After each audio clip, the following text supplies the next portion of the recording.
அவன் வந்துட்டான், இவன் ஆரம்பிச்சுட்டான், இவன் கட்சி ஆரம்பிச்சுட்டான், அவன் கட்சி ஆரம்பிச்சுட்டான். எவன் ஆரம்பிக்கல? இன்னும் புதுசா இப்பதான் ஆரம்பிச்சானா?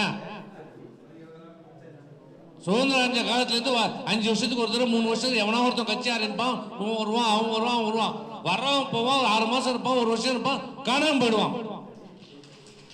அண்ணா திமுக 53 வருஷம் இருந்துதான் இருக்குது. அன்னைக்கு வைகோ வரும்போது சொன்னா ஐயோ அவர் வந்துட்டா, இளைஞர்லாம் போயிட்டாங்க. அப்புறம் விஜயகாந்த் வந்துட்டா, ஐயோ இளைஞர்லாம் போயிட்டாங்க.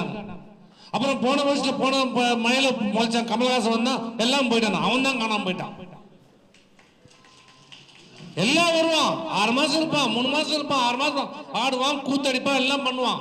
அப்புறம் காணாம. எப்ப வந்தது தெரியாது, போனதே தெரியாது, எங்க போனே தெரியாது. அண்ணா திமுக நம்ம என்னைக்கும் இருப்போம், என்றைக்கும் இருக்கும். இது தொண்டர்கள் கட்சி, தொண்டர்களை நம்பி இருக்கிற இயக்கம், நிர்வாகிகளை நம்பி இருக்கிற இயக்கம் இல்ல, தொண்டர்களை